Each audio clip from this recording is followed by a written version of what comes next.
അടുത്ത ചോദ്യം സത്യയുടെയാണ്.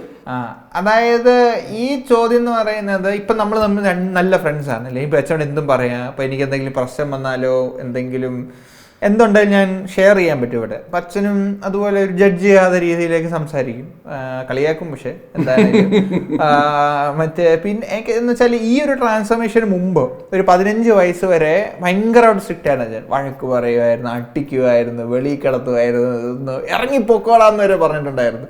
അപ്പം അങ്ങനെ ഒരു ട്രാൻസ്ഫോർമേഷൻ 18 വയസ്സായപ്പോഴത്തേക്ക് ഇത് കുറഞ്ഞ് വഴക്ക് കുറച്ചിൽ മാത്രമായി. പിന്നെ ഉള്ള ടൈമിൽ എന്ന് പറയുമ്പോൾ ഒരു ഫ്രണ്ടായിട്ട് മാറി.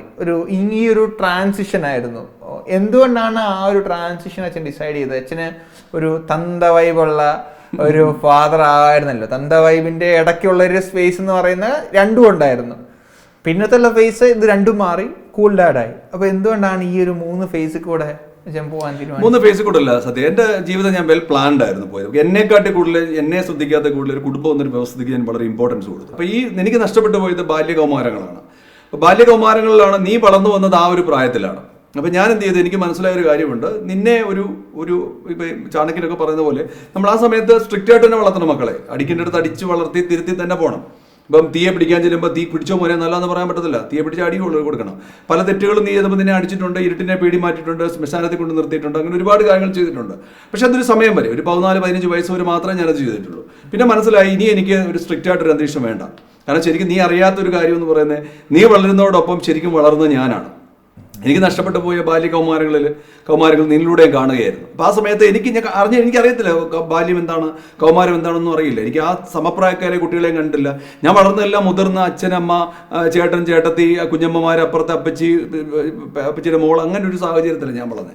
അപ്പോൾ എനിക്ക് നഷ്ടപ്പെട്ടു പോയ സമയം നിങ്ങൾ എന്നോട് കണ്ടു വളർന്നപ്പോൾ എനിക്ക് അന്ന് നേരിട്ട പ്രശ്നങ്ങളെ നീ തിരുത്താനൂടെ ശ്രമിച്ചിരുന്നു. As A parent, as a friend, as A child, എല്ലാ രീതിയിലും ഞാൻ വളരുകയായിരുന്നു. നല്ല സിനിമയുടെ ഒരു സബ്ജക്റ്റാണിത്. ഞാൻ ഇത് ഫിലോസഫിക്കലി പറയാമല്ല, എൻ്റെ ജീവിതത്തിൽ നടന്നതാണ്.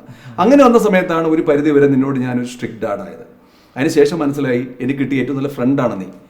എനിക്ക് നിന്നോട് എന്ത് പറയാം, നിനക്ക് എന്നോടൊന്നും പറയാം. കാരണം ഇതിനകത്തൊരു കണ്ടീഷൻസ് ഒന്നും ഇല്ല അല്ലേ. എൻ്റെ സാമ്പത്തിക ബുദ്ധിമുട്ടുകൾ നീ അറിഞ്ഞ് എന്നോട് ഇടപെടാറുണ്ട്, നിന്റെ കാര്യങ്ങൾ ഞാൻ ഇടപെടാറുണ്ട്. അതുകൊണ്ടാണ് അങ്ങനെയായി മാറിയത്. വെള്ളക്കോഴി ഇങ്ങനെ കുഞ്ഞുങ്ങളെ പഠിപ്പിച്ച് വിട്ടിട്ട് അത് മാറിപ്പോകുന്ന പോലെ ജീവിതം ഒരു പരിവർത്തനമാണ്. ഇപ്പം നീ ഇന്ന് എൻ്റെ മുമ്പിൽ ഒരു ഫ്രണ്ടായിട്ട് നിൽക്കുന്ന സമയത്ത് അതിൻ്റെ അർത്ഥം പേരൻറ്റിങ്ങിൻ്റെ സമയം കഴിഞ്ഞു. നീ അഭിരാമിയെ കൂടെ കെയർ ചെയ്ത് കഴിഞ്ഞപ്പോൾ എനിക്ക് എൻ്റെ ജീവിതം കിടക്കുകയാണ്. എൻ്റെ നഷ്ടപ്പെട്ടു പോയ സ്വപ്നങ്ങൾ ഒരുപാടുണ്ടായിരുന്നു. എനിക്ക് ഒരുപാട് സിനിമ ചെയ്യണമെന്ന് ആഗ്രഹമായിരുന്നു, വലിയ ചലച്ചിത്രകാരനാണെന്ന് ആഗ്രഹമായിരുന്നു. പക്ഷേ ഒരുപാട് പ്രശ്നങ്ങൾ, ഇപ്പോൾ ബാല്യകൗമാരങ്ങളിൽ നേരിട്ട പ്രശ്നങ്ങൾ, അതിനുശേഷം ദാമ്പത്യം വന്നപ്പോൾ അവിടെ നേരിട്ട പ്രശ്നങ്ങൾ, കുട്ടികൾ അവരെ വളർത്താൻ വന്ന പ്രശ്നത്തിൽ എൻ്റെ കരിയറാണ് നഷ്ടപ്പെട്ടു പോയത്. നിനക്കറിയാലോ, ഒരുപാട് ടാലൻ്റ് ഉള്ള ഒരാളാണ് ഞാൻ, എനിക്ക് ദൈവം തന്നിട്ടുണ്ട്. പക്ഷേ അതിനെ നർച്ചർ ചെയ്യാനായിട്ട് എൻ്റെ സർക്കംസ്റ്റാൻസസ് അനുവദിച്ചില്ല. പക്ഷേ ഞാനിപ്പോൾ ഈ പറയുന്ന കൂൾ ഡാഡിൽ നിന്ന് നിൽക്കുന്ന സമയത്ത്, ആസ് എ ഫ്രണ്ട് നിൽക്കുന്ന സമയത്ത് ഞാൻ എൻ്റെ ജീവിതത്തിലേക്ക് ഇനി ഫോക്കസ് ചെയ്യുകയാണ്. നിനക്ക് എന്തെങ്കിലും എന്നോട് ചോദിക്കാനുണ്ട്? ഒരു ലാസ്റ്റ് ക്വസ്റ്റ്യൻ. ഇല്ല, എന്തെങ്കിലും നിനക്ക് മനസ്സിൽ വെച്ച കാര്യം അച്ഛനോട് ചോദിക്കണമെന്ന് കരുതിയിട്ടുണ്ടോ?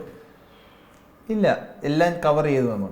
ഇത് ഈ ഒരു ഓപ്പൺ ടോക്ക് എന്ന് പറയുന്നത് ശരിക്കും ഇത് ഞങ്ങളുടെ ജീവിതമാണ്.